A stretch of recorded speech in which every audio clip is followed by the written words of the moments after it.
Hi everyone. Today we will be discussing on a particular term called as international finance, uh, which is a subject in your PGDFM SEM 2 of the Mumbai University. So before starting explaining into what is international finance, I would like to just formally introduce myself. My name is Professor Mihir Shah. I have completed my BCom from MMK College. I have completed my MCom also from MMK College. I have done MA Economics from Mumbai University. I have done my PGDFM from NMIMS. I am at present pursuing my PhD from North Maharashtra University. I have also completed my SET. I have also have a diploma in animation and in digital marketing. At present, I am an assistant professor in Rizvi College and Andrews College. Okay, now before starting with our subject international finance, let me just first give you all a brief key what will this video contain and what will it be all about. Okay, firstly I'll be explaining you all the paper format that will be there for your external examination. Thereafter, we will discuss our syllabus, what all is there in the syllabus, what all you have to do in this particular subject. And thereafter, I will start with our video lectures that will be based on all the 4 modules which are there in your syllabus. So that is our entire build-up of our video lecture. So I'll start off with first with the paper format, thereafter I'll give you all a brief of the syllabus, and thereafter I'll be starting off with module wise explanation of the topics, and thereafter I'll be providing you all some questions which you all can prepare for your examination point of view. Okay, now the Also, I first question assure that each and arises every is one of that you all whether that we'll be after viewing having this an video, offline paper there will be or an no online issues paper. Okay, which will it arise from doesn't this matter whether it is particular offline or subject. online. Okay, I'll try but to explain it to the before very starting best, off, okay, I will giving first various explain you all, example, okay, the paper pattern for each type. various If it's going to be an offline explanation, paper, then what's going to whatever be is the paper required for pattern, this and if it's particular going to be an subject, each and online everything will be paper done. format, okay, then how you all will have to appear So for your exam and what once will be viewing the the entire format video, I thereof. don't think there'll be any So issues for first, you all let us see to the prepare paper for your format examination. in case of offline That is paper one thing is that I can say. available. Okay, this is the paper format of your paper international finance. Let me in brief just explain you ki what is this paper all about. Okay, so in total you have 80 marks. Duration will be 3 hours. 2 notes which I'll have to follow. Number 1, question number 1 is compulsory, and second note, you have to attempt any 3 questions from the remaining question number 2 to question number 5. So you have to remember this, question number 1 is compulsory, and thereafter any 3 questions from the remaining lot of questions. Okay, now under that question number 1 we have 3 options. Number 1, question number 1A is fill in the blank or select appropriate answers from the alternative given below and rewrite the sentence, which is basically MCQs. 10 sentences will be given carrying 1 mark each, so the total mark sums up to 10 marks. Then we have question number 1B, which is state whether the following statements are true or false, which is 5 marks. So there will be 5 statements. You have to figure out which is true or false. Then we have question number 1C, which is match the columns. Again 5 marks. So again there will be 5 questions and you'll have to match it. So question number 1 in total will be carrying 20 marks. Okay, in split into 3 parts. So this is a compulsory question. Thereafter question number 2, question number 3, question number 4 and question number 5. From these you have to attempt any 3. Now question number 2 will be answer the following question, 20 marks. So basically there will be 2 questions of 10 marks each given. Now you will have to remember one thing, that question number 2, the question will always be from the very first module. So question number 2 will have question relating to module 1. Question number 3 will have question related to module 2. Question number 4 will be having questions from module 3, and question number 5 will be having question from module 4. So question number 2, which will be again 2 questions you have to attempt, that will come from module 1. Same question number 3 from module 2, and so on. The only thing is, in module 4, if you all will be attempting that will be short notes where you will have to attempt any 4 out of 5. But for question number 2 to 4, there will be only 2 questions and 10 mark each. Now you have to remember, there won't be any options within the question. So like you won't have question number 2 A, B or C, D. It will just be directly given 2 questions and you will have to attempt both. Again, there won't be any choice in within that key, do 2 out of 3 or something like that. Okay. So question number 2, 3, 4, you have 2, you'll be given 2 questions and both will be like compulsory. Only in question number 5, you'll be having short notes. So there'll be, you'll have to attempt any 4 out of the 5 questions which are given. So I guess this paper format is much more clear enough now. Okay, so you have question number 1, which is compulsory, which will have your objectives. From the remaining 4, you have to attempt any 3. Okay, now if you all will be having an online mode of paper, then your entire paper will be based on MCQs. Now the question arises, how will you all prepare for MCQ?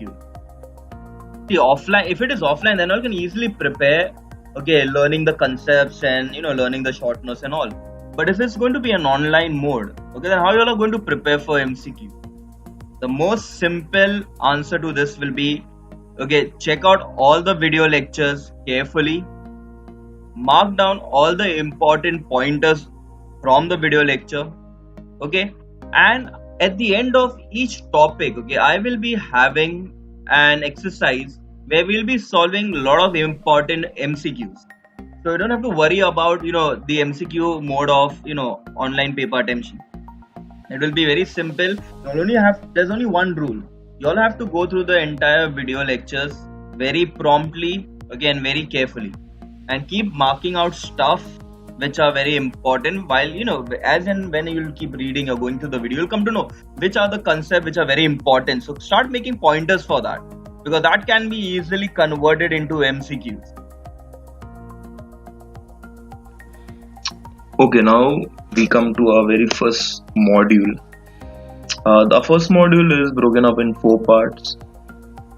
So we have number 1, the history of international monetary system, where we'll be learning about what is the international monetary system, and the history, the evolution of international monetary system.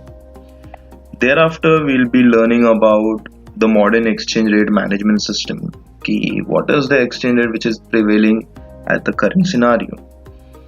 Thirdly, we have euro currency market, and lastly, we'll be learning about Foreign Exchange Management Act, also known as the FEMA.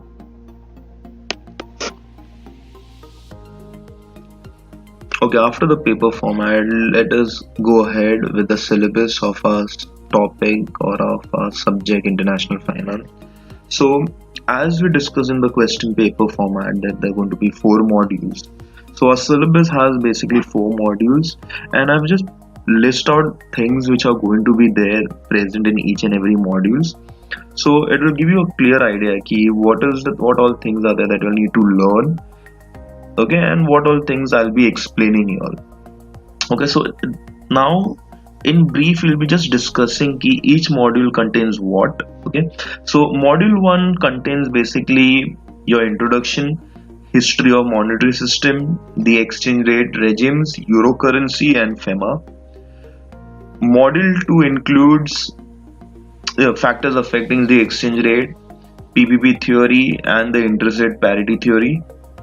The module 3 will include modern foreign exchange market, forex market deals, and lastly in module 4 it contains debt market, the international equity market and instrument, participatory notes and concept of forex derivatives. Now this is just a syllabus. Now we'll be picking out one by one module. Okay, the video lectures will be made in such a way कि each and every module, each and every topic will be covered up, which are very important from the exam point of view. Okay, so you don't have to worry about your exam point of view. Each and everything will be easily sorted out. Okay, the subject is very good, very interesting, very simple. Okay, you just have to go through the video. Once you just go through the video, you'll get a idea ki what is this all subject all about, and you all can easily score in this particular subject. That is the guarantee what I can give you. Okay, now what is our learning outcomes from the first module? Now, from the first module, we'll be learning about international monetary system. Thereafter, we'll be learning about gold standard. Thereafter, we will see the transition from gold standard to Bretton's Woods system and then its collapse. Different types of exchanges system will also be covered up here. After that, we'll be going through European monetary system. And lastly, difference between fixed and flexible exchange rate and a difference between FERA and FEMA. And okay, now most important, after every module, okay, I'll be providing you all a question bank for exam. I'll give you all a list of limited questions which you all have to prepare, and I can assure you that based on those questions your external examination will be held. So this is one of the most interesting stuff in the entire video. So you all don't have to, after listening to the video, you don't have to go into panic mode. Okay, there are a lot of things to cover up and a lot of things to learn. So first you go through your video easily, simply just relax and just go through the video. Thereafter, check into the question bank key in that each particular module, what are the questions that you have to prepare, and that's it. You just have to prepare those limited questions, so you don't have to worry too much about. So now I guess it becomes quite simple and scoring. Okay, just one more thing to add up. Your video lecture based on module 1 has been divided into two parts.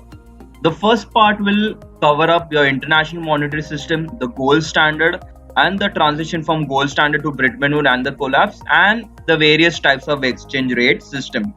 Whereas part 2 of the video will contain the European monetary system, the difference between fixed and flexible exchange rate, and the difference between FERA and FEMA. Both the videos will contain, the MCQ exercises. So that is very important for each and every one of you all to go through those exercises, because that will give you an idea about how the MCQ paper format will contain. And after the end of the second part, there will be a question bank which will cover up important questions, okay, to go through before your external examination. Now, the first topic that we'll be covering up is what is international monetary system and why is it required? Okay, in short, international monetary system can be defined as institutional framework within which, number one, international payments are made. Second, the payment of capital is accommodated. And third, exchange rates are determined. And it includes agreements, rules, mechanism, policies regarding exchange rates, international payments, and flow of capital.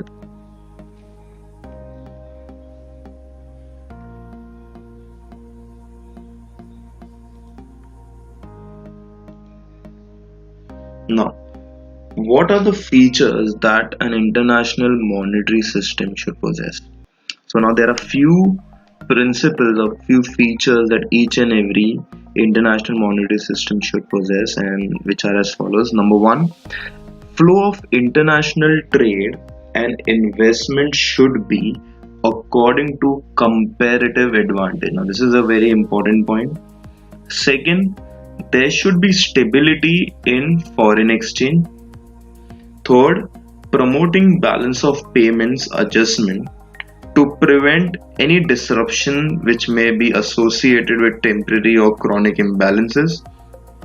Fourth, providing countries with abundant liquidity to finance short-term balance of payment deficit.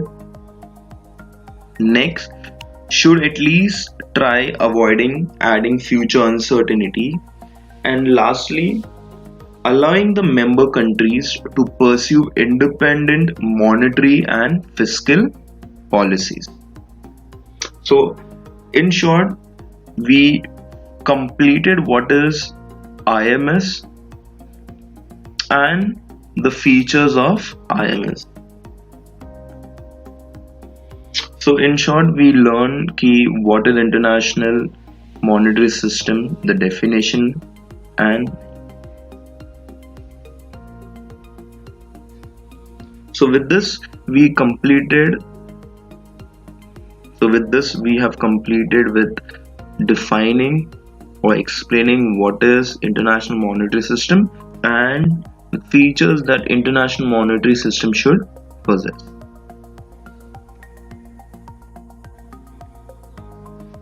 So let us start with what is international monetary system and why is it required. Now in order to understand this, let us take an example. There are two countries, one India who wants to export goods to US and the other country is US who wants to import goods from India. But for this purpose, export and import requires certain payments to be made. If India export goods to US, then US would have to make a payment to India for those goods that it has imported. Now, India uses a currency INR or rupee, whereas USA uses the dollar as its currency. The international monetary system told us that if two countries wants to trade among themselves or if it wants to invest in one another, then they can go about considering that they both have different currencies. In other words, the international monetary system shows how to exchange one currency with another currency. So if you look at the definition, international monetary system is a set of internationally agreed rules, conventions and supporting institutions that facilitate international trade, cross-border investment and provides the mean of determining the exchange rate among the nations.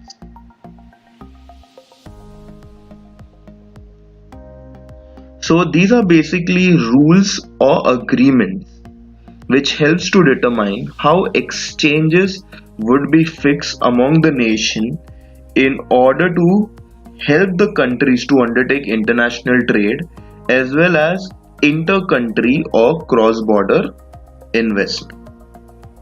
That was the end of the first topic. Now, the second topic that we'll have to cover up is called as the evolution of the international monetary system. So let us see, what does evolution of international monetary system mean? Okay, now we'll start with the evolution of the international monetary system. As you can see ahead, the hierarchy of the evolution. Okay, so the international monetary system started with bimetallism, that is before 1875.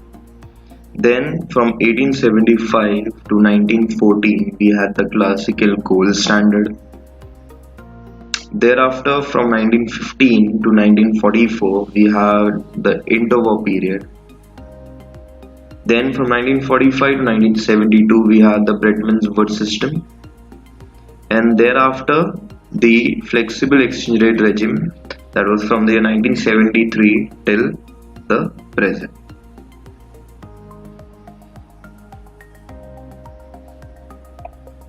So the first system that was adopted by the countries was called as bimetallism, and it was adopted before 1875. After 1875, the system collapsed and we had new system. Okay, so that will go later on. Now, as the name suggested, bi means two and metallism means metals. So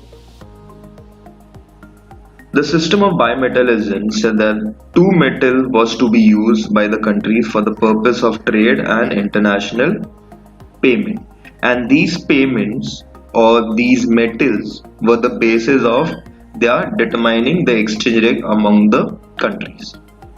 Now, as the name suggested, bimetallism is a standard in which the value of monetary unit is defined as equivalent to certain quantities of two metals, as we suggested bimetallism. So there are two metals present in that, typically gold and silver, creating a fixed rate of exchange between them. A double standard in the sense that both gold and silver were used as money.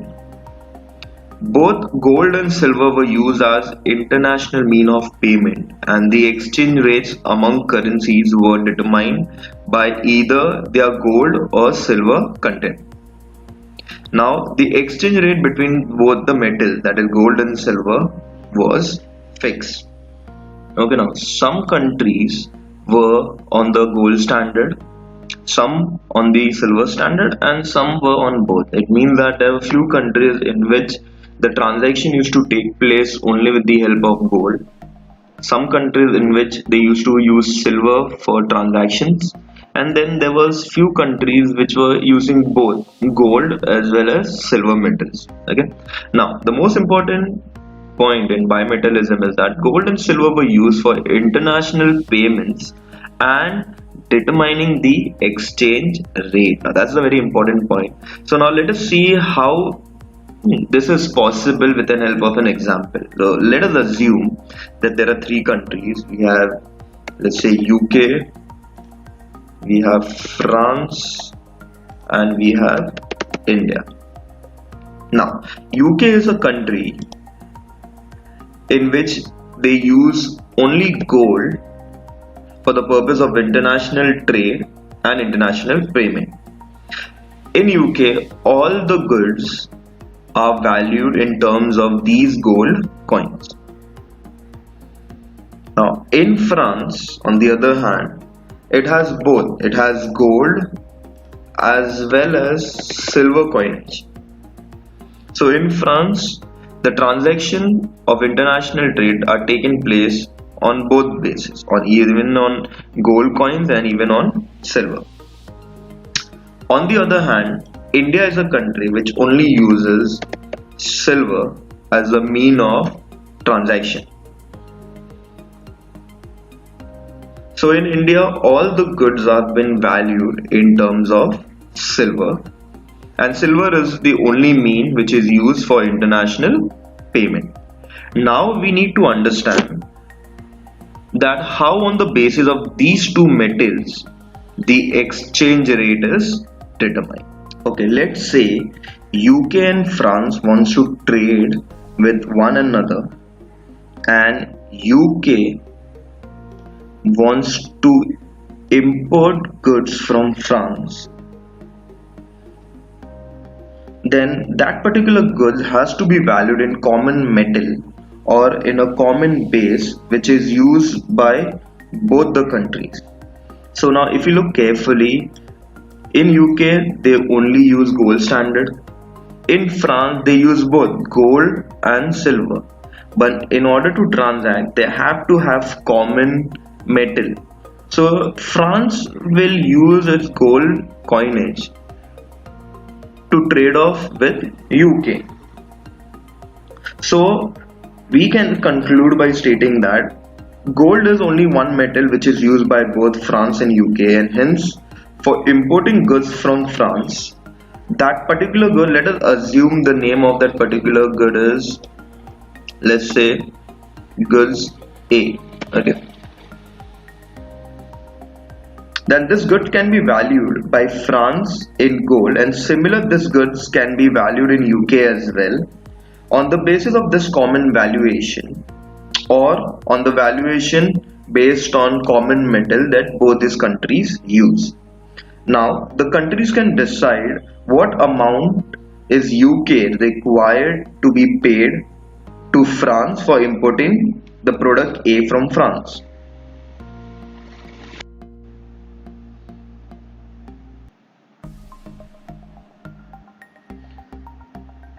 Now same is the case between France and India. If France wants to import certain goods from India, both of them use silver as a currency.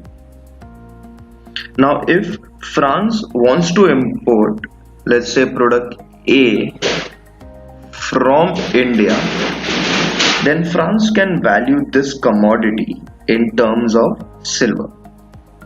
And the same is the case with India, because India also has only silver coins, and India can value that commodity in terms of silver, and hence by this common valuation, or by the help of this common metal, both the countries can trade and determine the exchange rate between their own currency. However,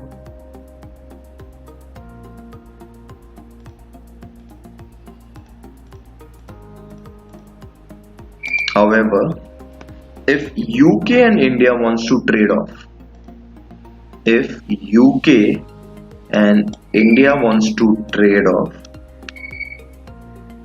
it would be a little difficult for them, because where on one hand UK uses only gold, on the other India only uses silver as a metal for valuation of goods. So UK and India cannot directly determine the value of goods and cannot directly determine the exchange rate among their currencies. So it is only through France that UK and India can come to a common exchange rate or a common valuation of a particular product called product A. So if UK and India wants to trade, if UK and India wants to trade with one another, then UK can value the goods in terms of gold, and India can value the goods in terms of silver, and France can value that particular goods in terms of both gold as well as silver. Hence France is the only country which operates on the bimetallic system, and it is only due to France that UK and India can trade with one another and determine the exchange rate between the two currencies of UK and India. Okay, now let us assume that France does not exist. So there is no country available which uses both the metals gold and silver as a mean of transaction. In that case, the trade between UK and India won't be possible, as UK uses only gold and India uses only silver. So if there is no country which uses bimetallism, then the trade-off between countries using two different metals won't be possible. Okay, so in this case UK and India cannot trade off, as their exchange rate cannot be determined. Therefore it is a very important point has been mentioned कि the presence of bimetallic country is a must. So for bimetallism, France has to be present, or a country has to be present in which it uses both the standard, that's the gold as well as silver. If that country does not exist, then it becomes very difficult for trade-off. So one can conclude that the determination of exchange rate among countries which operates unimetallic on a unique metallic system is not possible.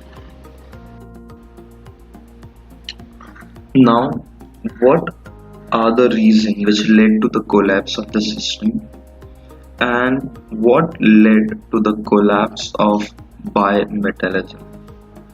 So, as I had said, that the system of international monetary cannot operate unless and until we have countries which operate on bimetallic system or which have two metals in their hand.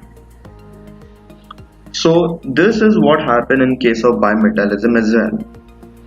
Ultimately, all the countries in 1870, okay, their reserves started getting lesser and lesser. So there was no countries in the world which was left which operated on bimetallic system. And the reason for this has been framed by Grissom, and it is known as the Grissoms Law. Now, the Grissom Law said that bad money drives away good money, leading to unimetallism. Now, bad money here refers to abundant money, and whereas good money refers to scarce money. Now again, let us assume, to understand this, let us assume again we have three countries. We have UK, we have France, and we have India.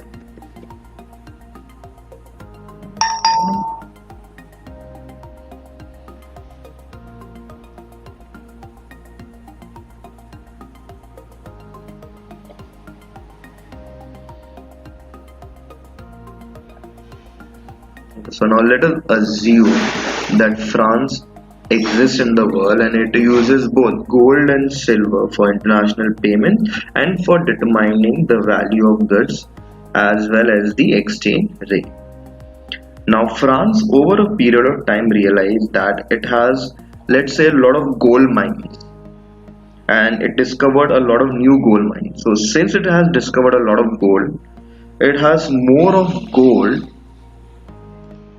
Okay, it has more of gold as compared to silver. So as compared to silver, gold is abundantly available in France.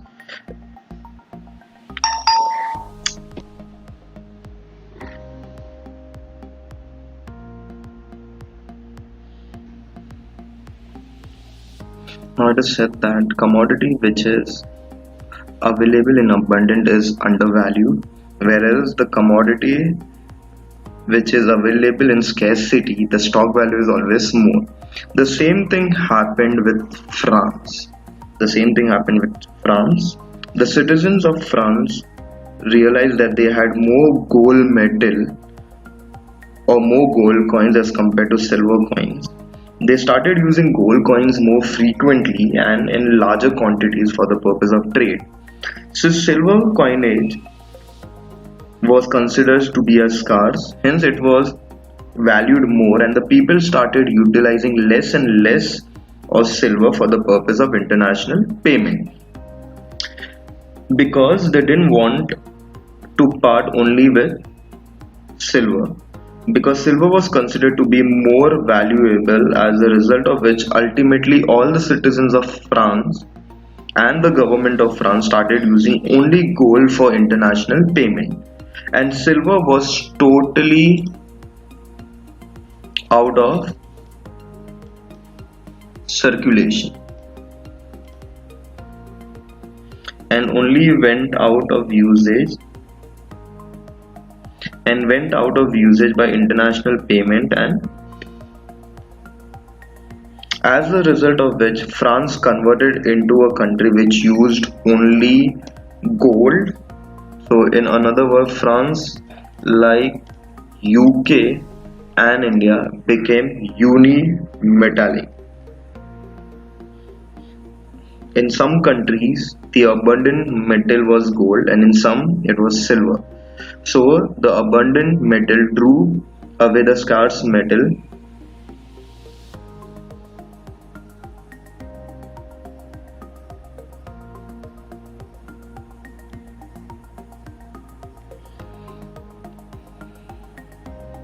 The country were converted into uni-metallic country from a bimetallic country, and the result was that since no country was left in the world which was bimetallic, the system collapsed, and hence the system is no more into usage. Now the next international monetary system that came about after the collapse of bimetallism was classical gold standard. Now, as the name suggests, the gold standard is a monetary system where a country's currency or paper money has a value directly linked to certain quantities of gold. So your paper money, let's say you want to buy something from country X, so you cannot directly transact with them. So what will you do in this case is you will take your paper money, get it converted into gold, and use that particular gold in order to trade with other countries. Now, a country's capacity to print the money was decided on the basis of gold reserve held by the country. A country that uses the gold standard sets a fixed price for the gold and buys and sell gold at that particular price. Now this point, capacity to print money, it means that you can only print money up to the amount of gold reserve that you have. So more the gold reserve, more will be the capacity to print the money and vice versa. Last point which I'll mention is that the fixed price is used to determine the value of currency. So gold is fixed, the price of gold is fixed, and that particular price of gold is used to buy and sell the products.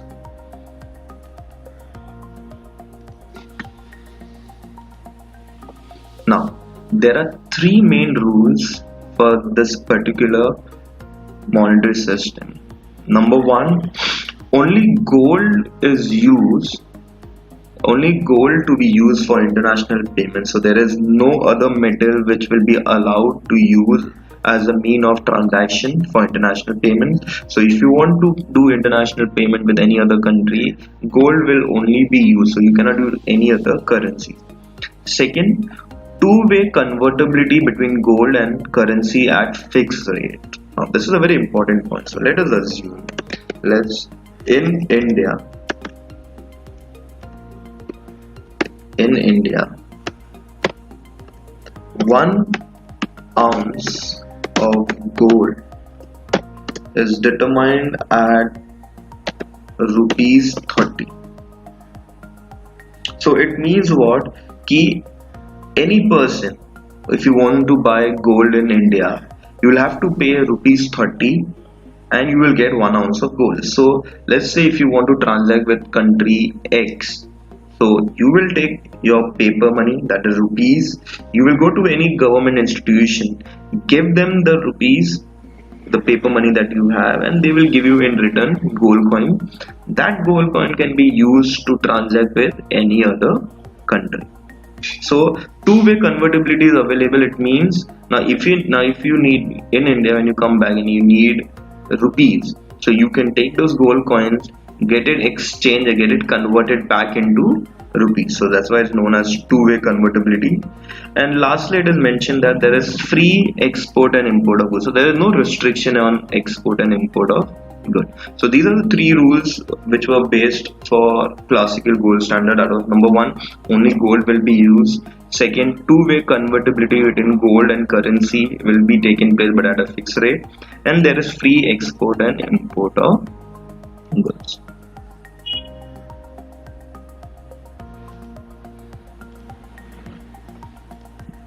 Okay, now we'll just go ahead of that. So the exchange rate between the two currency or two countries' currency would be determined by their relative gold content. The exchange rate between currencies used to remain fixed. This particular monetary system, it lasted for around 40 years. Okay, now we'll take one example to understand how exchange rate is determined by the relative gold content. So we take an example that if dollar is pegged to gold at USD 30, that is for 1 ounce, and British pound is pegged to gold as 6 pound is equal to 1 ounce of gold, then it must be the case that the exchange rate is determined by the relative gold content, and the exchange rate will be determined as follows. So I can say that dollar 30 is equal to 6 pound. So when you reduce this further, we get an exchange rate stating that 1 pound is equal to 5 USD.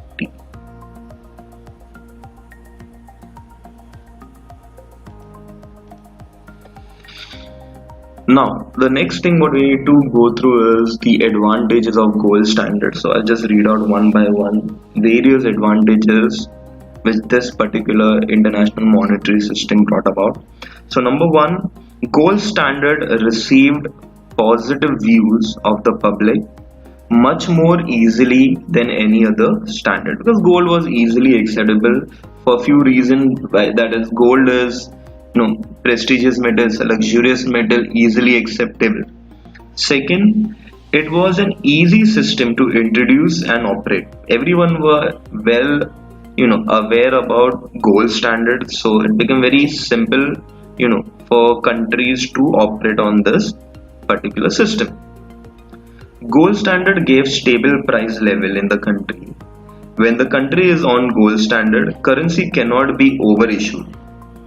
So the amount of gold reserve that you have, only that much of amount of printing of note was possible. So the prices remained stable. Fourth point states that gold standard provides currency which is universally acceptable. In international dealing, gold standard provides stability of exchange rate, thereby making gold standard very useful for the settlement of international transaction. Next, gold standard cannot be secretly tampered with by the independent will of the government. And lastly, the deficit or surplus in balance of payment was automatically brought about into balance by import and export of gold. So that is one of the most important advantages that gold standard had.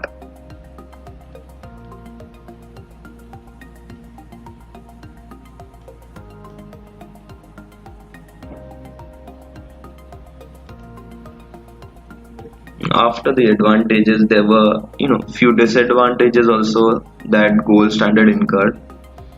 So after the World War, most of the countries on gold standard did not obey the rules of gold standard, and even all the new forms of gold standard failed to function smoothly.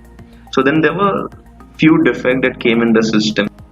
Number one serious defect in the system was that it worked smoothly in the period of peace and prosperity, while in the period of war and economic crisis it has always failed. So during normal, when there is peaceful environment in the country, in the nation, in the world, this system was very good, but during crisis it didn't turn up well. Gold standard is an expensive standard and a luxury which all countries cannot afford, because a lot of precious metal is wasted. So because you have to convert all your gold into coins, so there's a lot of wastage of the gold reserve. Gold standard sacrifices the internal stability to external stability.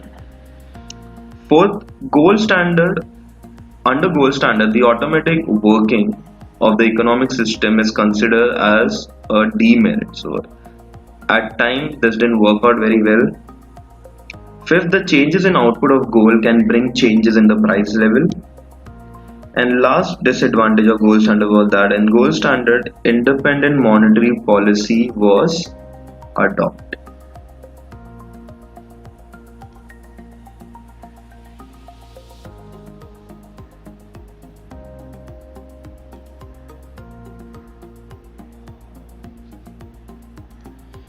Okay.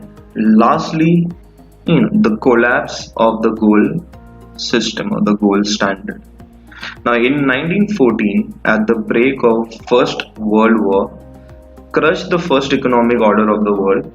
With the outbreak of the war, normal commercial transaction between the allies and the Central Powers ceased. The economic pressure of the war caused country after country to suspend their pledges to buy or sell gold at their currencies at par, causing to the collapse of the gold standard. Okay, now the period between 1915 to 1944. In this period, we had two World War, World War One and World War Two. So during the war period, or we say World War One, ended the classical gold standard in August 1914, as major countries like Great Britain, France, Germany, and Russia suspended the redemption of banknotes in gold and imposed restriction on the gold export. So during the war period, okay, the entire economy was in mess. International trade was suspended. So going in line with all the suspension, even gold, the redemption of gold or transaction in gold were suspended. During the war period, okay, gold standard was followed, but it was not the classical one. Not classical in the sense that in the classical gold standard, the one of the major point in gold standard was that as your gold reserve increases, you were allowed to increase the printing of paper money. However, in the modern gold standard, that was not allowed. Okay, due to which most countries followed the policy of sterilization of gold. Now, said before, key as your gold reserve increases, you can print out more currency. However, sterilization of gold didn't allow that. Sterilization of gold meant कि you can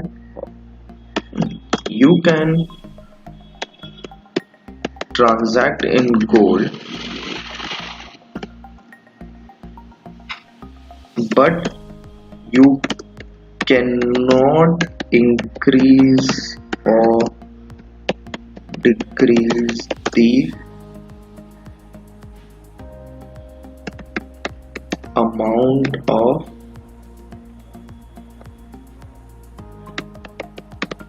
currency in one's country. So sterilization gold hampered the use of gold transaction. Okay, so gold you could transact with other country with gold, but that would not increase your monetary reserves. So that was one thing which was brought about during the interwar period. Now, by the end of World War II, gold standard was dead due to competitive devaluation and restriction on export and import of goods. So from the First World War, gold standard, the classical gold standard collapsed and they made a new standard. They made sterilization of gold, but however by the end of the World War II, it was completely restricted. Okay, at that time Britain was one country which had the highest amount of gold reserve with them, but it didn't want it to use basically during the wartime its gold. So Britain made a very big announcement that it suspended its convertibility of gold, and this particular news shocked the entire nation. Okay, that shocked the entire nation. Britain's suspension of gold created or made the base for the collapse of the classical gold standard or the gold standard. Now the main reason which related to the collapse of interwar system was number one, hyperinflation. Due to war, each and every prices of commodity had increased, so there was huge inflation going through the entire world. And second, depression and financial crisis. The prices were increasing, but people didn't have the financial strength to support it. So the countries having gold reserve with them suspended their gold transaction, and so countries they stopped the convertibility or suspended the convertibility of gold, and in this way there was a collapse of the interwar system. Okay now after the collapse of the gold standard and the interwar period, a new system came into use, which was known as the Bretton Woods system, which was named for a 1944 meeting of 44 nations, which contained 370 delegates all over the world at Bretton Woods, Washington. The purpose of this meeting was to design a post-war international monetary system. The goal was exchange rate stability, which was the main reason after the war, without the gold standard. So they didn't wanted gold at all. The result was the creation of the two major financial institutions, that is IMF and the World Bank. And this was considered as the most remarkable event in the history of the world finance.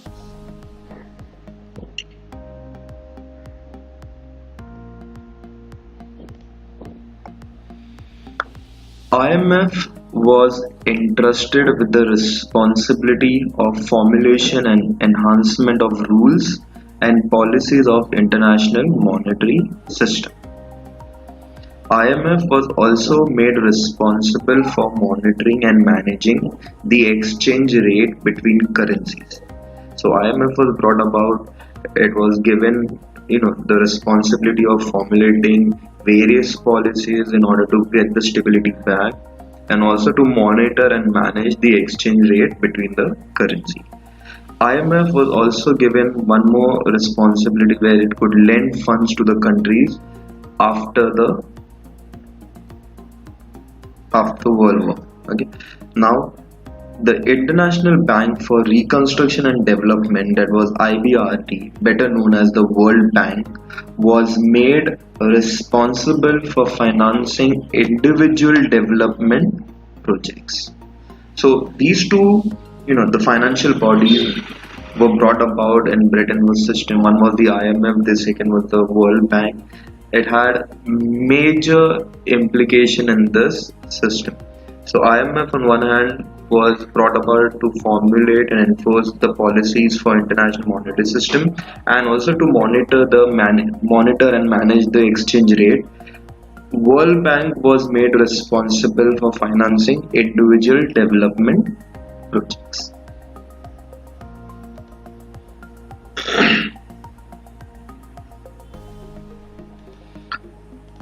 Now let us understand how this thing worked. Before Britain was system, Britain was considered to be one of the most powerful nations as it has a huge amount of gold reserve. However, after the collapse of gold standard, USA was considered as the most powerful nation, and dollar was considered as the most powerful currency. Now under this particular system, okay, the dollar was pegged against US, and at the start 1 ounce of gold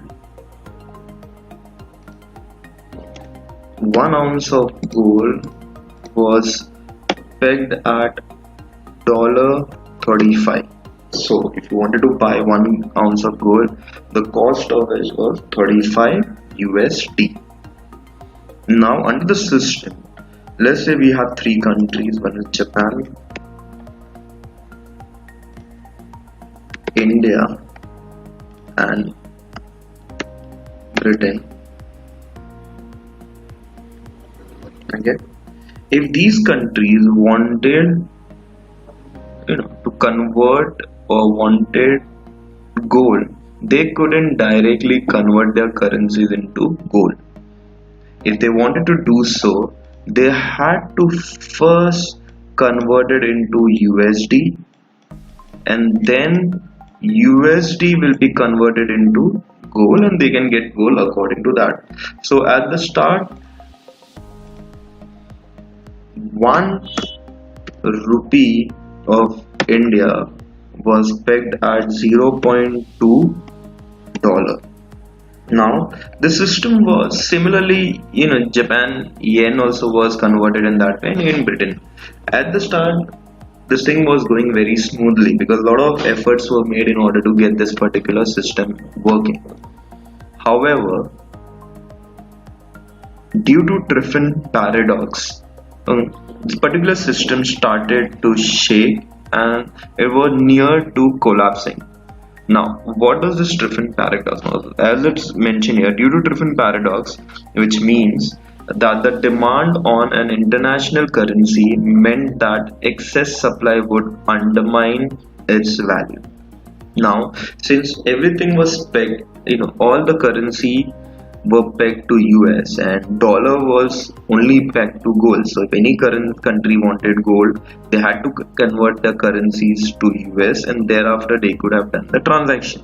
So the demand for USD increased. Now since the demand of USD is increased, US started importing more from these countries so in order to give them excess of US or the excess of dollars. However, this was possible for a short period of time where US was ready to accept deficit, whereby importing more and exporting the dollars.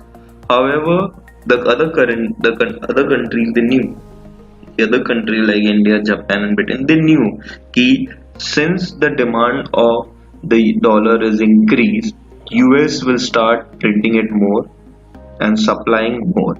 And as we all know, since the supply will increase of a particular currency, it will eventually reduce the value of dollar.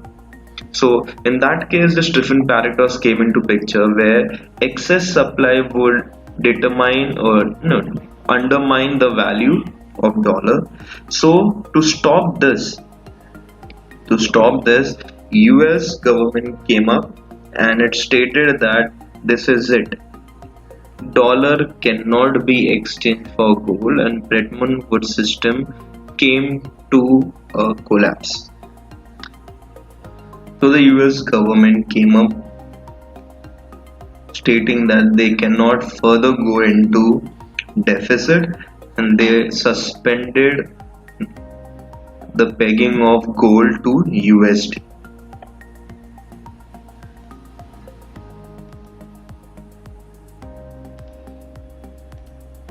Now, there were few measures which were taken to save Bretton Woods system. One among them was the Smithsonian Agreement. This was an attempt to save the Bretton Woods system, where 10 major countries known as the Group of 10 met at Smithsonian in 1971. According to this agreement, the price of the gold was raised to $38. Each country revalued their currency against the USD by 10%. The band for the movement in exchange rate was expanded from 1% to 2.25%.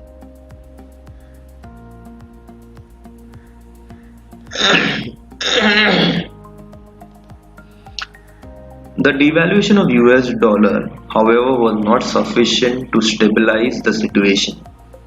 In Feb 1973, the US dollar further came under heavy selling pressure. The price of the gold was further raised from $38 to $42.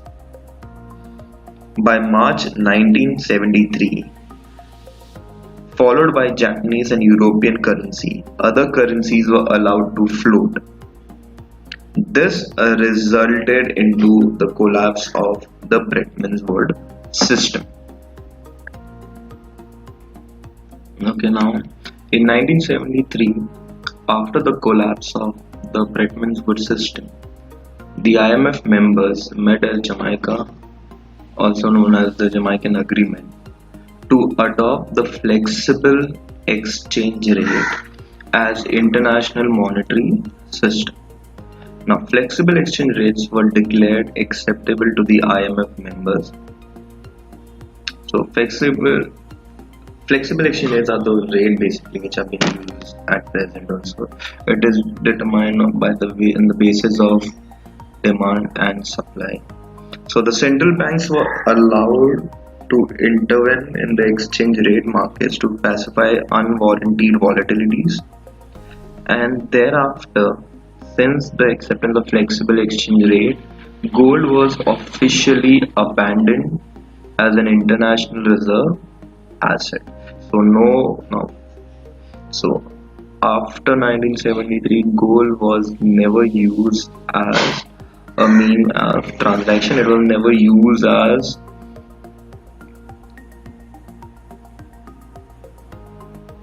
gold was never used for international trade.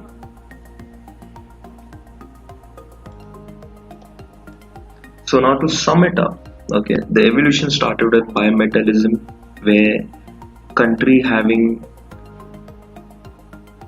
two metals had played a major role.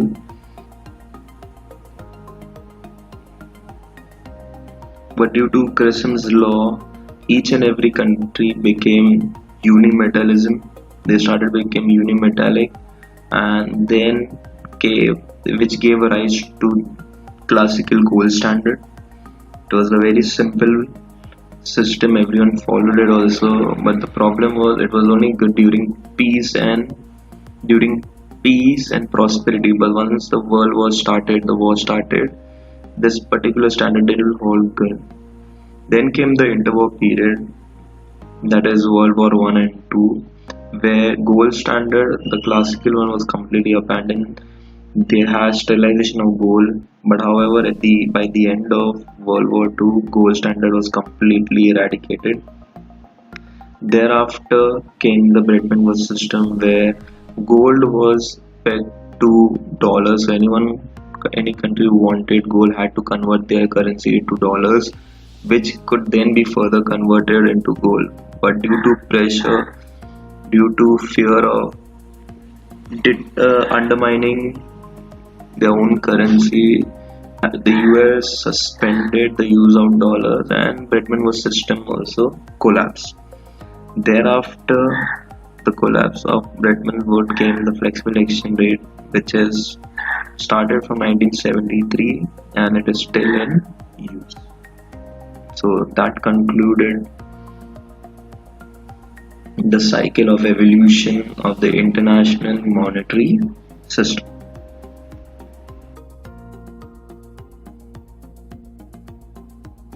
Almost 2,600 years ago, the first gold coins were minted and used for trade.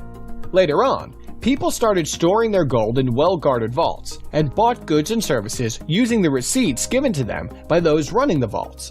Pieces of paper they could always exchange for real gold. That's how paper money first appeared, and things evolved from there.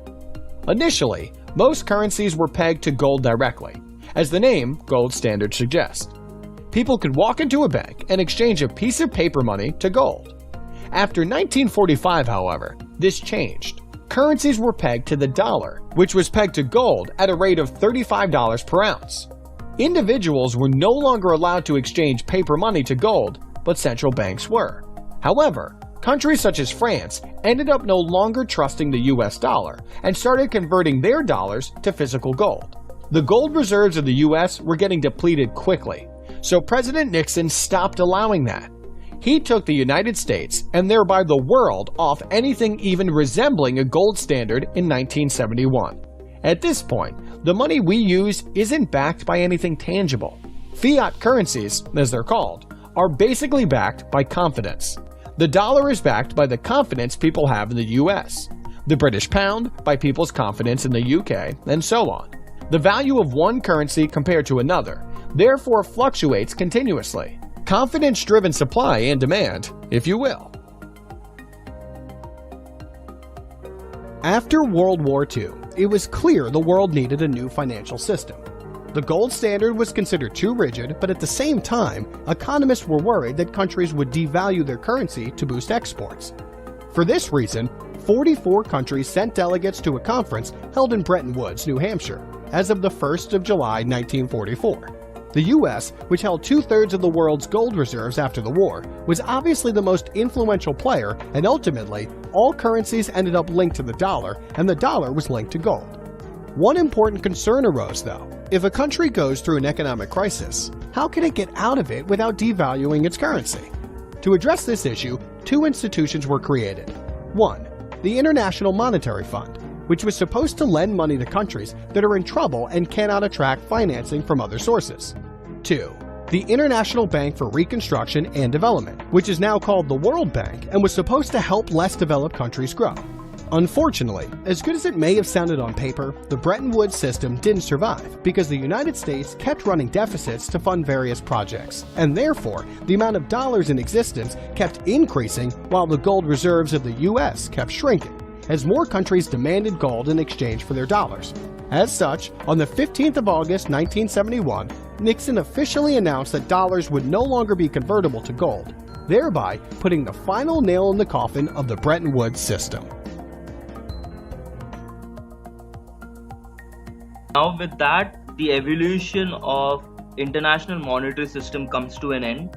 And the next topic now we need to go through is what is modern exchange rate management system. So let us see what is modern exchange rate management system. Now the next topic that we need to go through is the modern exchange rate management system. Now, since 1973, after the introduction of flexible exchange rate, there have been many more exchange rates that have come up. One of them is fixed exchange rate system. Now, what is fixed exchange rate system basically? So, as the first point suggested, that establishing a fixed exchange rate between two nations, practically one of a small nation and the other of a powerful industrial nation, is known as fixed peg exchange. So let us take an example here. There is one nation, let's say Nepal, being a small nation, and on the other side we'll take US being a powerful industrial nation. Here, small nations currency will be, or the exchange rate will be fixed at par with the powerful industrial nation, let's say US. So when a small nation's exchange rate is fixed with a powerful industrial nation, it is known as the fixed exchange rate. Now, a fixed or pegged rate is a rate the central bank or the government sets and maintains as the official rate of exchange.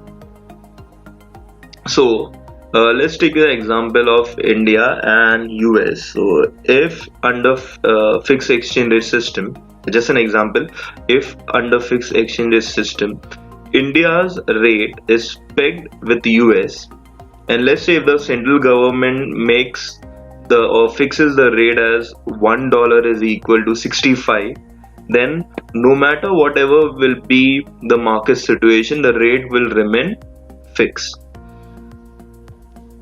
Next, a set price will be determined against a major world currency, usually the US dollar, but also other major currencies such as euro, the yen, or a basket of currencies will also be considered. So when a small nation currency is going to be pegged, it will be either pegged with US dollar or euros or yen or a basket of various currencies. And lastly, it states that one country pegs the value of its domestic currency to the value of another currency. So here the small nation, okay, it will fix its domestic currency to the value of another powerful industrial nation. So in the very first example which I have given, Nepal and US, so in that case Nepal will peg its value, that is its domestic value, to the value of United States, that is nothing but the powerful industrial nation.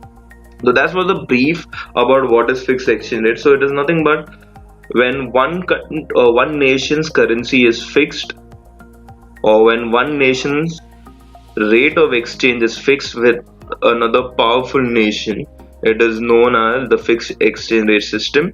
And here the rate is fixed by central government or the government or the central bank.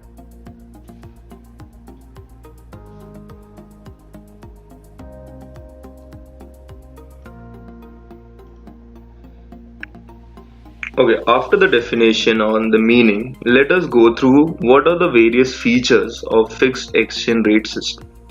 The very first feature is fixed exchange rate. Now, the exchange rate is fixed by the central bank or the country in a fixed exchange rate system. So this is already we discussed that the central bank will fix the rate of exchange. Here the central bank stands ready to exchange local currency and foreign currency at a predetermined rate, the rate which is already fixed. At that rate it will exchange local currency and the foreign currency. Usually the exchange rate is fixed in a particular ratio with another currency. So when the rate is determined, it is always based on a ratio. Okay. Second, the central bank interference. That's the second feature of the fixed exchange rate, that there will be interference by central bank. In a fixed exchange rate system, the predetermined rate may not match with the market equilibrium exchange rate. There will be always difference. So central bank has to interfere. This is known as the central bank intervention. Now, in order to maintain market equilibrium, the central bank remains prepared to In order to maintain market equilibrium, the central bank remains prepared to incorporate the excess demand or supply under a fixed exchange rate system. For doing this, the central bank must For doing this exchange, the central bank must hold with it a reserve stock of both foreign and domestic currency. Now, the central bank can print its own domestic currency, so holding stock of domestic currency causes no problem. But the difficulty comes in holding sufficient amount of stock of foreign currency, which is known as the foreign exchange reserve. The quantity of reserve has to be large enough to accommodate all transactions of foreign currency for domestic currency that arises. So in this case, this government interferes. No doubt it interferes, but it also has to keep a huge amount of reserve of foreign currency with them. So when a country wants to exchange at a predetermined rate, the government or the central bank has to keep that much amount of reserve with them. That can further explain at point number 3, the reserve of foreign currency. In order to carry out interventions, it is necessary for the central bank to hold a large and adequate amount of foreign currency. So if it wants to interfere or intervene the rate, the central bank will need to hold a large and adequate amount of foreign currency. And lastly, forceful devaluation. If the country on continuous basis runs into deficit in the BOP, that is balance of payment, the central bank will eventually run out of foreign currency. So deficit in balance of payment means where the receipts of the country are less and the payments are more. So when the country runs into deficit, the central bank will eventually run out of foreign currency and will fail to carry out the intervention. Since the reserves of foreign currency will reduce, the central bank won't be able to intervene. In such a situation, the central bank will have to ultimately devalue its currency.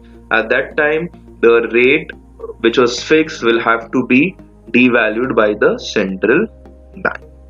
So these were the basic features of fixed exchange rate system.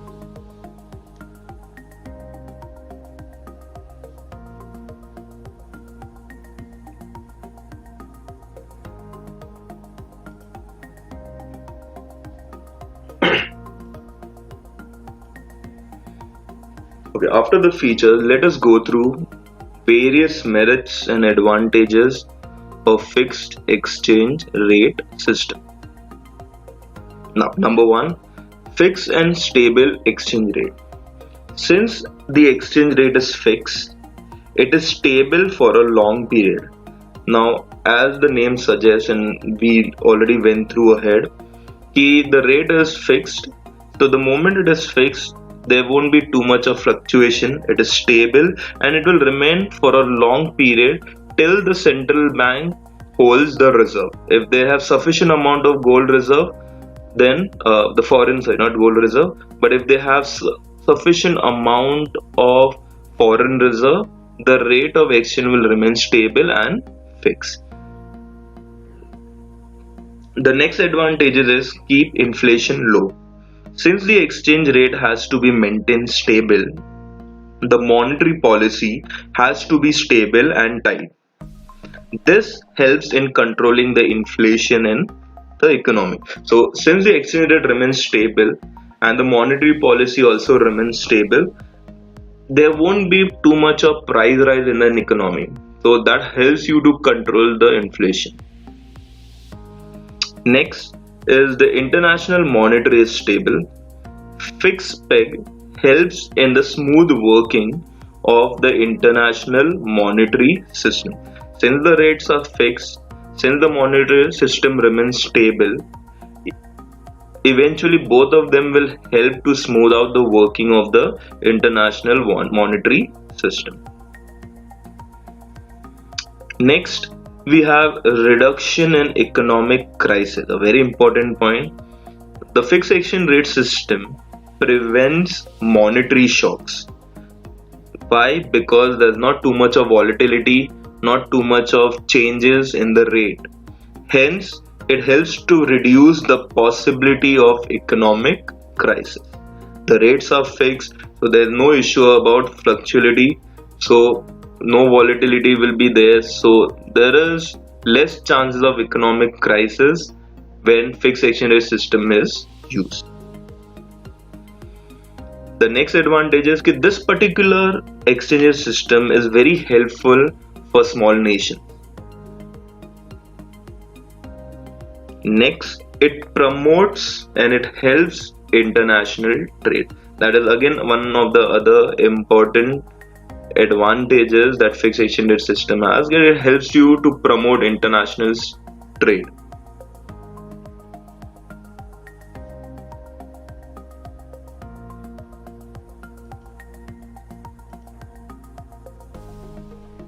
Now, with advantages, there are always with disadvantages. So, fixed exchange rate system also have few disadvantages.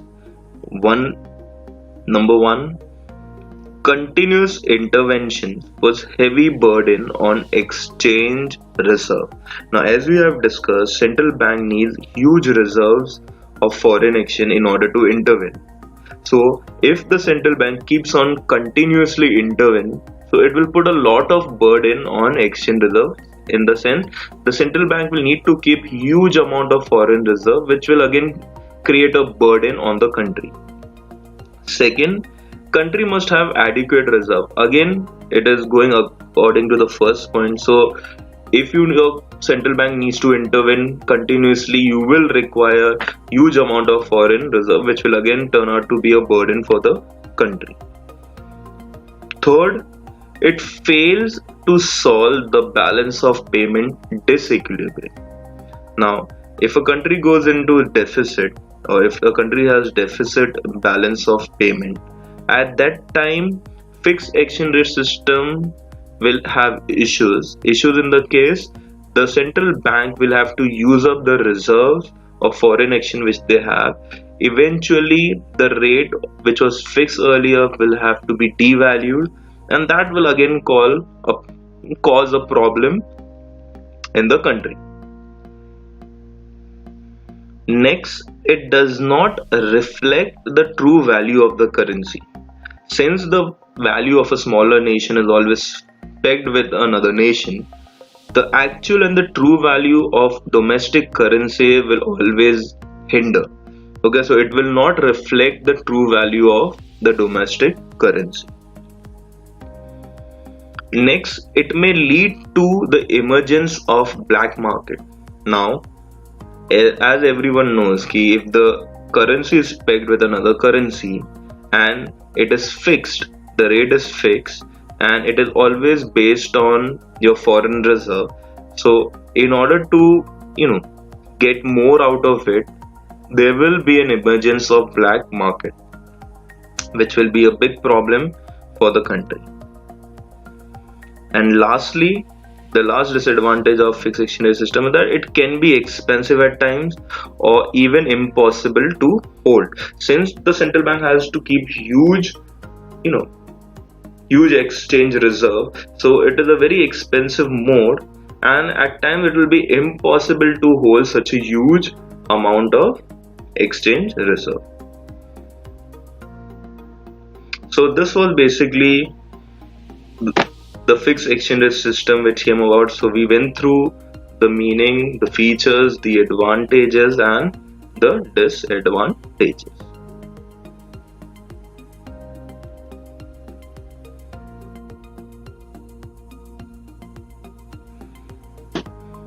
Okay, now after the fixed exchange rate system, there comes another modern exchange rate management system which is known as flexible exchange rate system.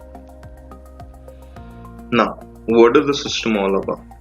So, as for the first point, under the system, the exchange rate of any two currencies is determined purely by demand and supply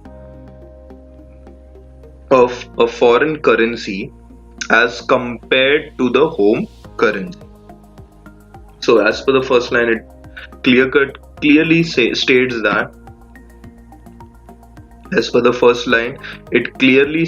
that flexible exchange rate system is nothing but it is a point at which the demand and supply meets.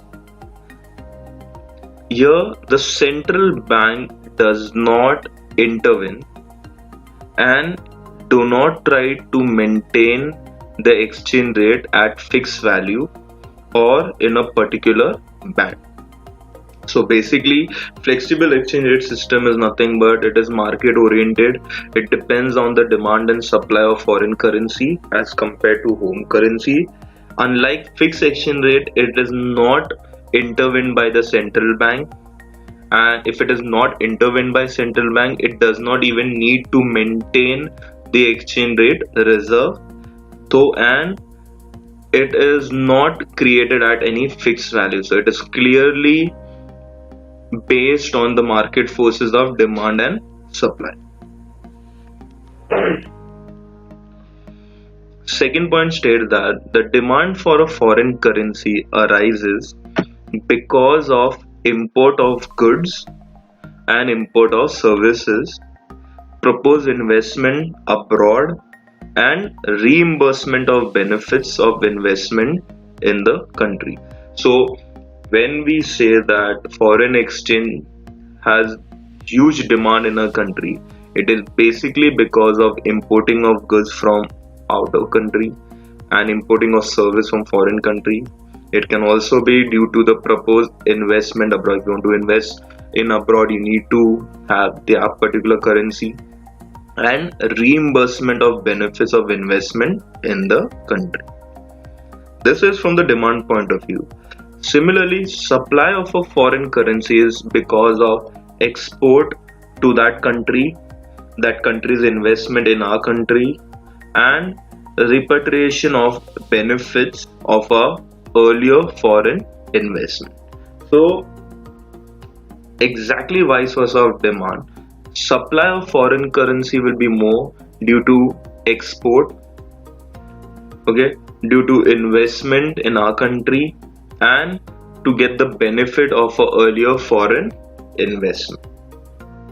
So in simple terms, flexible exchange rate is nothing but it is an exchange rate which is based on market forces of demand and supply. It is a system in which central government does not intervene. It is a system in which central bank does not need to maintain any exchange reserve, as it does not fix the value of exchange rate. It is purely based on the forces of demand and supply.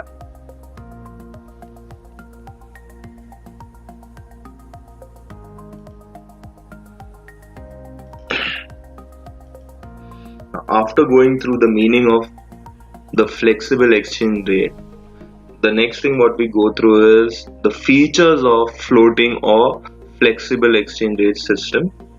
The very first feature is that exchange rate is market determined.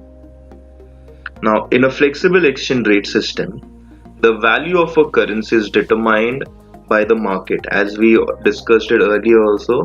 That is by the interactions of thousands of banks, institutions and firms wanting to buy and sell currency.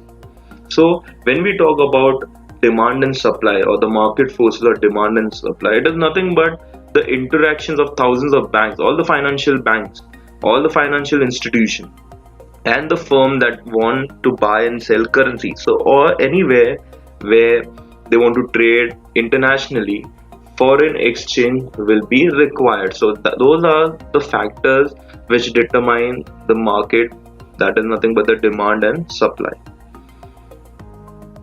Second feature is that it is the market driven appreciation and depreciation of currency. Now this is a very important point under flexible exchange rate system, or it is also known as the floating exchange rate system. This point we'll just go through the point. Under this point, higher demand for a currency would lead to an appreciation of the currency. So if the demand is high, the currency will appreciate, and vice versa, lower demand would lead to a depreciation of the currency. So if the demand is high, the currency will appreciate. If the demand is low, then the currency will depreciate. Now this is from the demand point of view. An increase in supply of a currency will lead to a depreciation of that currency, while a decrease in supply will lead to an appreciation of that currency. So like vice versa of demand, when the supply increases, the currency will depreciate, and when the supply decreases, the value will appreciate. So these were the two features which are very important under flexible exchange rate system.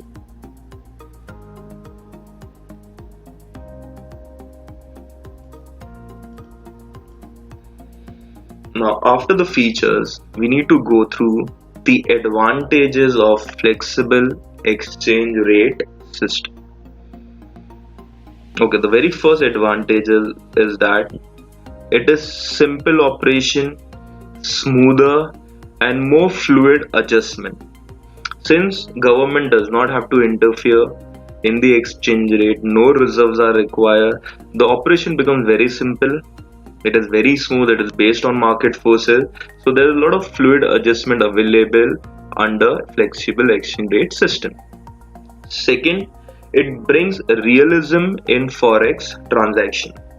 Now here the rate keeps on changing according to demand and supply. So it basically brings a realism in foreign exchange transaction. The third advantage is that the disequilibrium in balance of payment auto stabilizes. Due to demand and supply, the rate or the disequilibrium in balance of payment get adjusted by itself.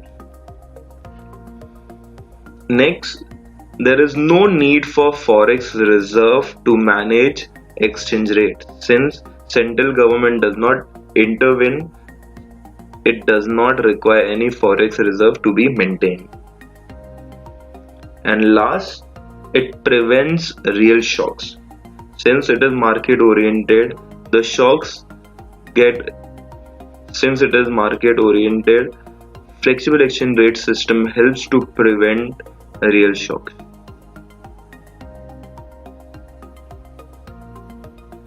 So these were the advantages of flexible exchange rate system.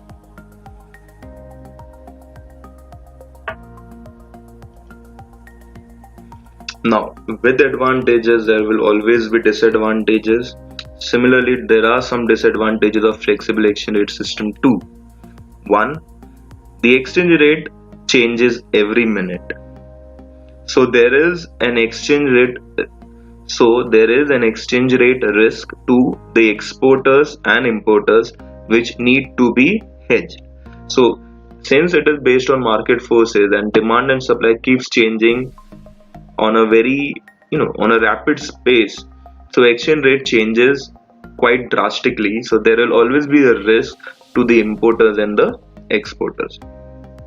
Second, it is affected by speculative trade and it may cause adverse effect of speculation. Now, if a country or if a person thinks that the exchange rate will increase in the coming days, he will try not to trade now, store it or hedge it right now and use it in the future. So this speculation has adverse effect on the exchange rate system and on importers and exporters.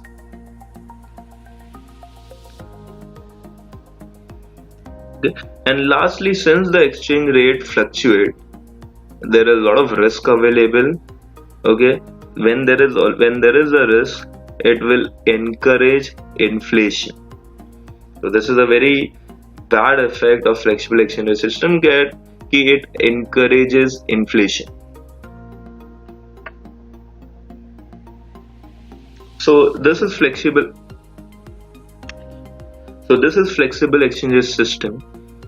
We went through the meaning of it, the features, the advantages and the Ds and the disadvantages.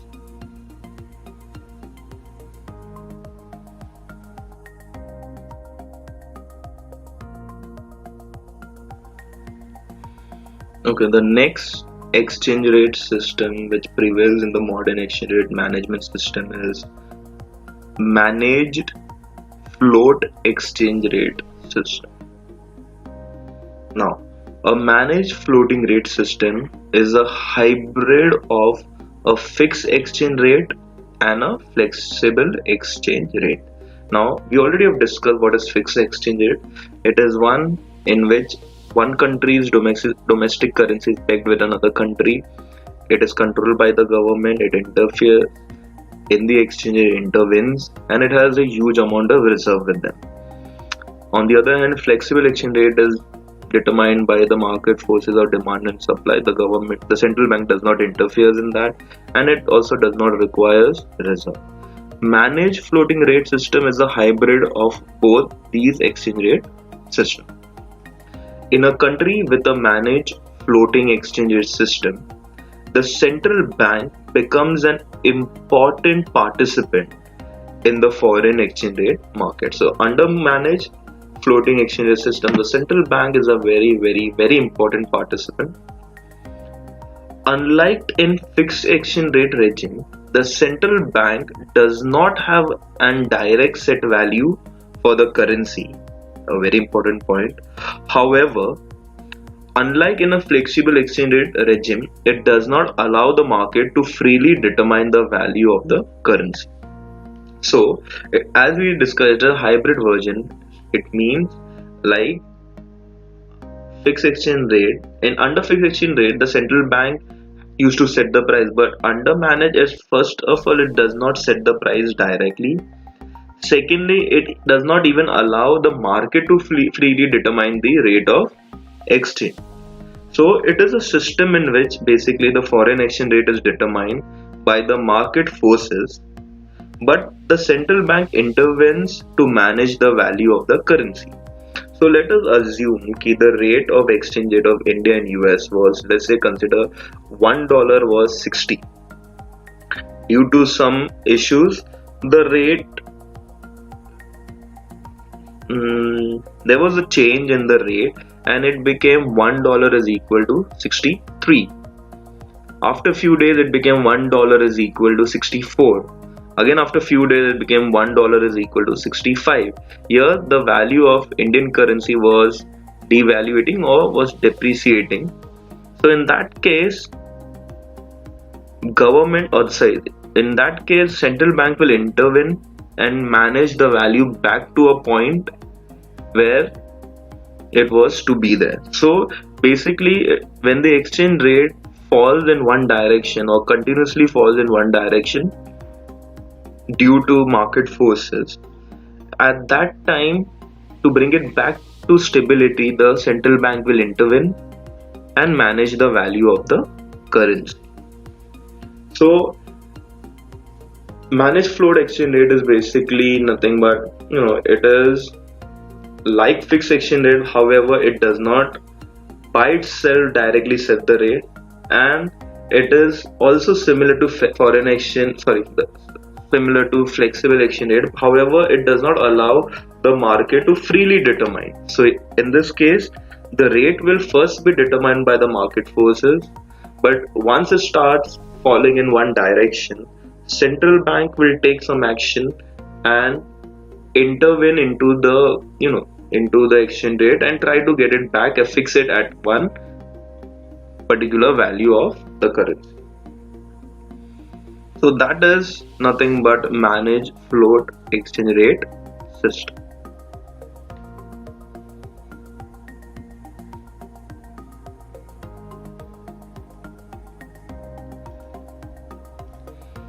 Okay, now we need to go through various exchange rate regimes that took place since 1973.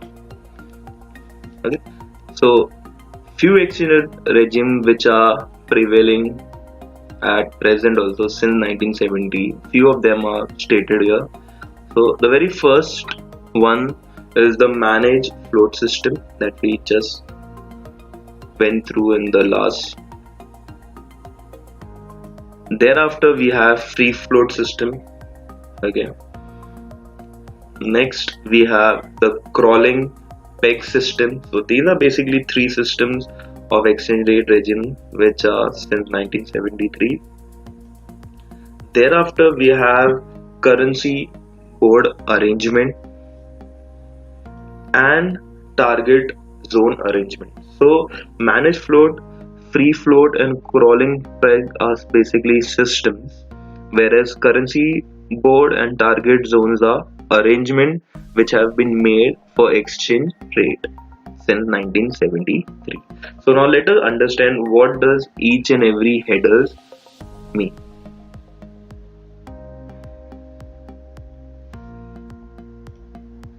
Okay, first we'll go through those three systems which were mentioned earlier. The number one was managed float system. Now what is this? Here the country's monetary authorities, basically the central bank, intervenes directly or indirectly to stabilize the exchange rate and to keep it within the desired limit. So if the central bank has decided an exchange rate, let's say for India, let's say 65 rupees is equal to $1, and if the rate fluctuates a lot beyond that limit, the central bank will get the rate back to 65. It is also known as dirty float system. So the other name for managed float system is also known as the dirty float system. So this was the first system which was mentioned. Next comes free float system. Now under this system, the exchange rate is determined solely by the interaction of market forces of demand and supply. Here there is no government intervention. It is also known as independent or clean float system. So this is something similar to the flexible exchange rate system, where the exchange rate is determined by the interaction of demand and supply, or the interaction of the market forces. Here again, government does not intervene, and that's the reason it is known as the independent or clean float system.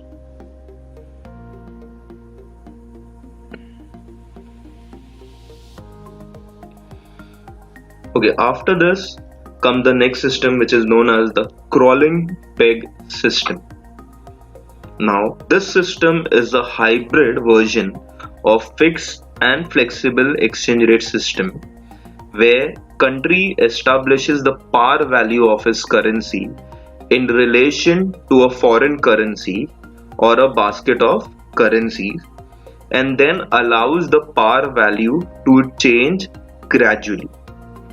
So under this, first, the country sets or fix a price, a par value of its currency with a foreign currency, and once that value is fixed, then it allows to change according to the market forces. So here it is a hybrid of fixed and flexible exchange rate system. Okay, so this system is known as the crawling peg. So start, it will be at fixed rate, at par value, it will be pegged with a foreign currency or a basket of currency, and thereafter it will be allowed to move according to the market forces. So these were the three systems which were since 1973. The first one was managed float system, the second is free float system, and the third one was crawling peg system.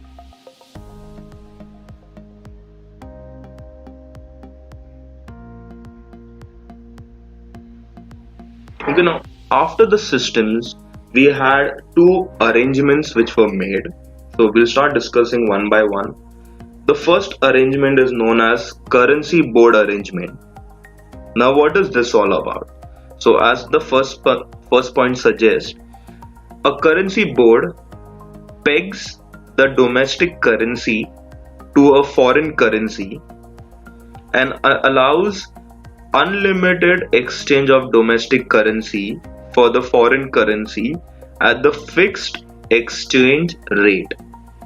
So under this, your domestic currency will be pegged with a foreign currency, and then it will be allowed unlimited exchange of domestic currency for that foreign currency at a fixed exchange rate. So if the rate has been pegged, let's say India, a domestic currency's rate has been pegged with US at 65 rupees a dollar. So at that particular rate, unlimited exchange will be available. Second point states that the currency board is required to build a reserve of the foreign currency equivalent to the amount of domestic currency it has issued. So now this is a very important point. To the amount of domestic currency that a country has issued, the similar amount or an equivalent amount to a domestic currency has to be built up by ways of reserves of foreign currency. So if you have 100 crores amounting of domestic currency, a equivalent amount of foreign reserve will also be need to build up. So this is currency board arrangement. The next arrangement was target zone arrangement. Now here, a group of nations with common goals and interests agree to either maintain exchange rates within a specific band or to replace their domestic currency with a common currency. So nations which are small enough, okay, and if they have common goals and interests, and then if they agree to maintain the exchange rate within a specific band, or they can even replace their domestic currency with a common currency which will be there in either of the nations.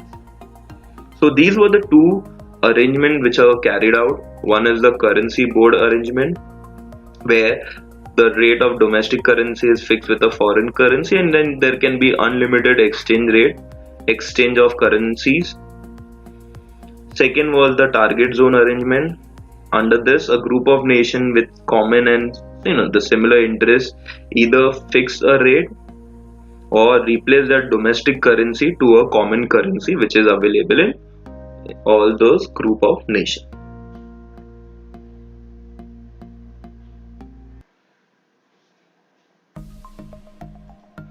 Okay, now let us go through various currents. Let us go through countries using different exchange rate system. Now we discussed various exchange rate systems. So let us see now which country follows which exchange rate system. The very first one was managed float system. Now under managed float system, countries that follow them are India, Russia, Egypt, and Singapore.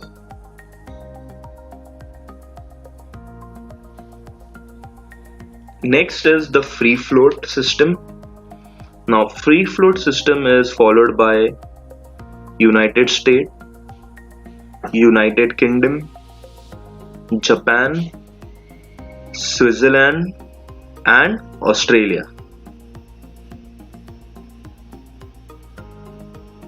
Next, the crawling peg system. Now let us see which country follows the crawling peg. Peg to single currency, we have Jordan, we have Iraq, we have Bahamas, we have Lebanon, Maldives, Saudi Arabia, and Qatar.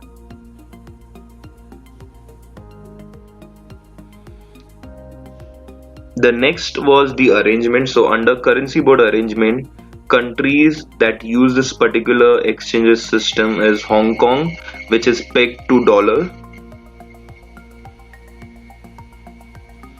And lastly, we have target zone arrangement, which is followed by the European monetary system. So these were, few countries, an example of few countries which use different exchange system which we discussed earlier. So under managed float, we have India, Russia, Egypt, and Singapore. Under free float, we have United States, United Kingdom, Japan, Switzerland, Australia. Under crawling peg, we have Jordan, Iraq, Maldives, Qatar, Saudi Arabia. Under currency board arrangement, we had Hong Kong. And lastly, under target zone arrangement, we have all the European monetary system.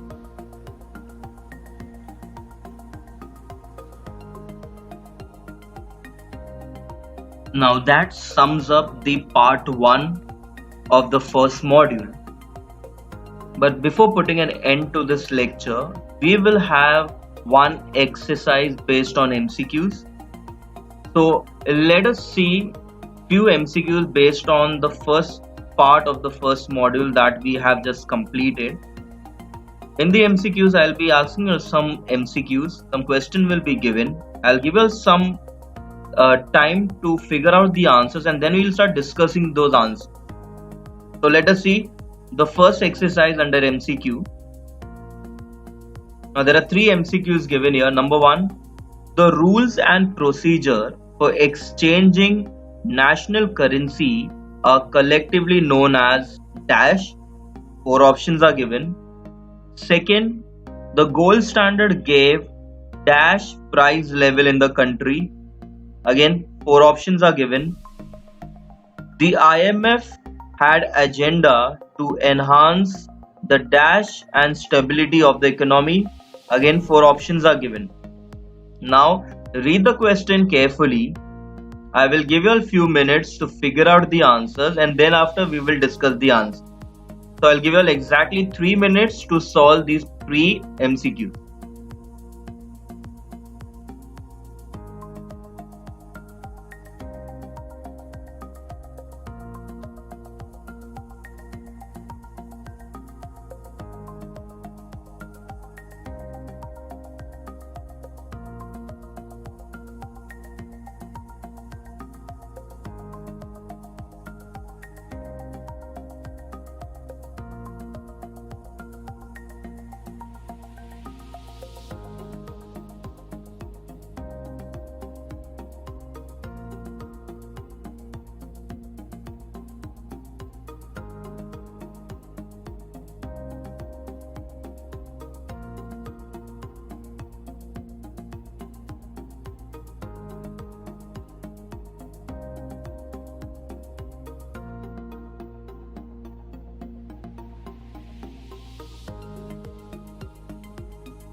Okay, now let us discuss the answers. Number one, the rules and procedures for exchanging national currencies are collectively known as. The answer for this MCQ is International Monetary System. Second, the gold standard gave price level in the country. It gave stable price level in the country. Third, the IMF had agenda to enhance the global growth and stability of the economy. So these were the three correct answers for the first three MCQs. I hope everyone have got it right. Now we move to the next exercise under MCQs. Now again, three MCQs are given. First, the Bretton Woods system was a dash gold exchange standard. Again, four options. Fifth one, it is the president dash expelled the system of convertibility of gold and dollar and decided for floating exchange rate system. Again, four options are given. And the sixth one, managed float exchange rate system is also known as dash, clean float, dirty float, messy float and peg float. These are the four options. Again, read the question once, figure out the answers. Okay, I'll give you a couple of minutes and then we will discuss the answer.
Now let us discuss the answer for the same. First, the Bretton Woods system was a dash gold exchange standard. The correct answer for that was it was a dollar-based exchange for gold standard.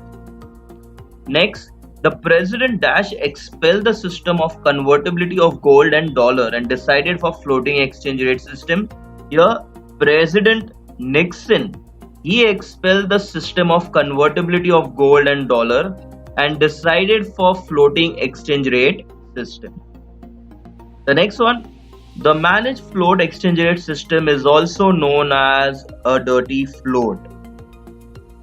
Okay, so these were the three correct answers. I hope every one of you all must have got these answers right.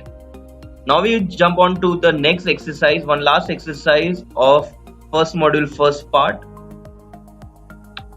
MCQ number 7, it states that no separate legal tender is also referred as dash.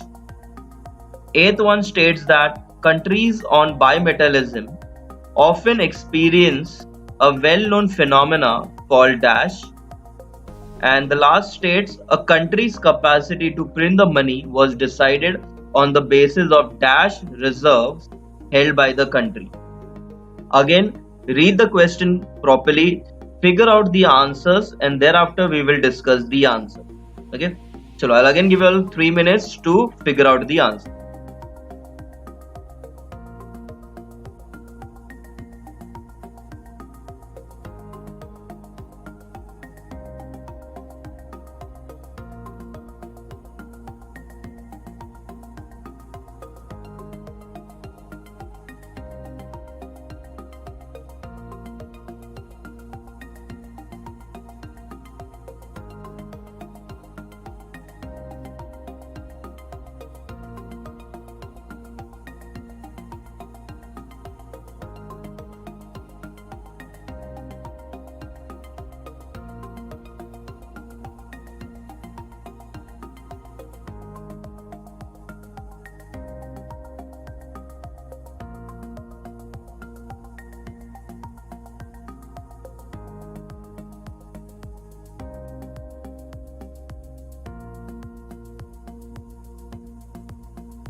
Okay, now let us discuss the answers.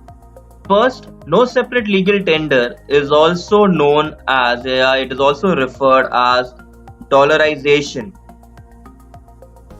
Next, countries on bimetallism often experiences a well-known phenomena called as the Grissoms Law. And the last one, a country's capacity to print the money was decided on the basis of gold reserves held by the country. So now these were few MCQs exercise that we had done based on the first part of the first module. Many more MCQ exercise will be taken in the second part of the first module that we will be doing in the next lecture. So see that everyone, revise and go through the video lectures properly so that you all can easily understand the MCQs and get the answers. Now, with this, we can say that the first part of the first module comes to an end. And now, if anyone has any further queries based on whatever topics that we have done in the first lecture or anything related to international finance, you all can contact me either through an email. Okay, the email ID is given in front of you all, or you all can directly message me on WhatsApp. My contact number is also given to you all. So if anyone has any issues relating to the first lecture that we have conducted, you all can easily contact me either by email or by WhatsApp. With this, we will conclude our first video lecture on international finance. Thank you.